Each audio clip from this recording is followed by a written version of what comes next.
amount percentage of 15.4. 15.4. I have here the Congressional Policy and Budget Research Department, which shows that in the past, Mindanao was at least getting, in 2022, 16.6%. Before that, during the 15th Congress, we reached 17. Now, we're down again to only a share of percent of 15.4. Mindanao has a population of 26 million Mindanaonons, and that is exactly 22.3% of the December figure of the Philippine population of 116 million. And secondly, Mindanao contributes to our GDP at the tune of about 18 to 19%. So may we know why Mindanao is getting smaller in terms of the budget. So this is what we have now. May we ask Secretary Pangandaman, who hails from Mindanao? Madam Chair, first, I would like to maybe note that in prior years po, we don't have the Bangsamoro Organic Law. So some of the projects po that should be given to the five provinces, six provinces po is not included in the total national budget because we have provided a sum as a sum of money to the Bangsamoro region as provided for under the Bangsamoro Organic Law. Madam Chair, I'd like to correct the Secretary. In 2022, here are the figures. In 2022, BARM already received 2.7 billion, and we are 16.6. In other words, this particular budget, even the previous years, already not BARM, but the Autonomous Region for Muslim Mindanao. So, but the point is that, Madam Chair, this is a decreasing trend.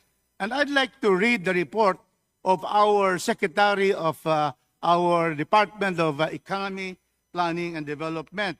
It says here, their main finding is that economic growth remains mega Manila-centric, highlighting the need for greater, recommendation of Secretary Balisacan, for greater spatial diversification of our growth engines to enhance regional inclusion. But we are excluded.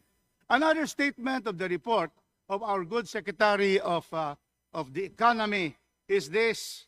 It says here, for the future, we should maintain robust macroeconomic fundamentals and diversify growth diversion. In this subsection of his report, it says, strengthen resilience by diversifying sectoral growth drivers and supporting regional growth engines. What happens to this recommendation of the Secretary?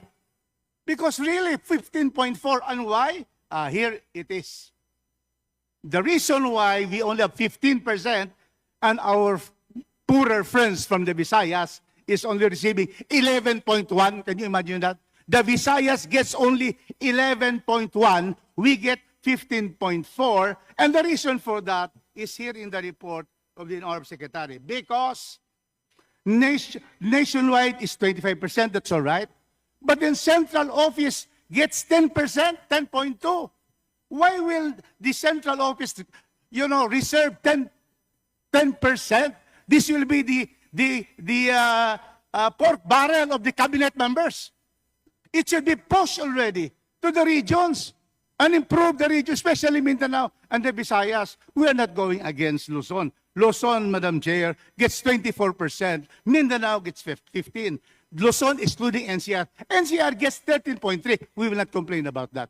But we will ask that we improve the figures and the percentage of Mindanao by having the central office give that to the regions where the projects are needed.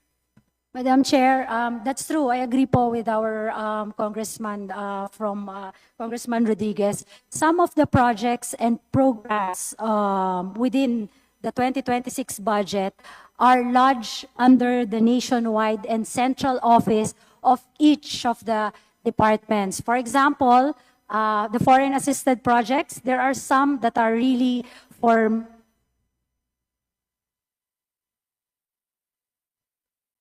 sa po yung 5 minutes ko. Hindi, joke lang.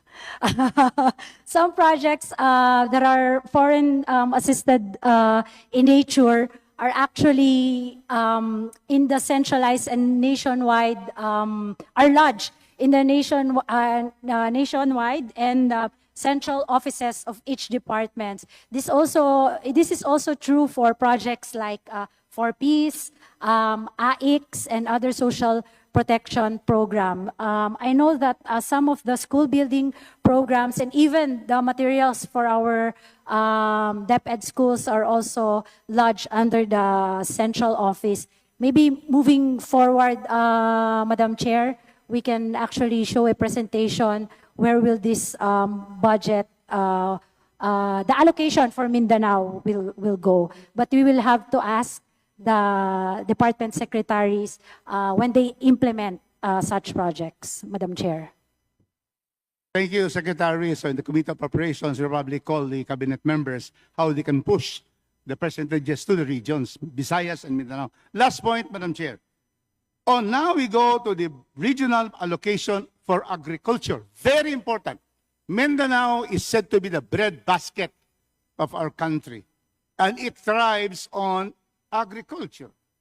Now, if you can see here, the allocation of agriculture in Mindanao from 2025, it was 14.3, still small, but this 2026, it's smaller. It's now 12.2. Can you imagine?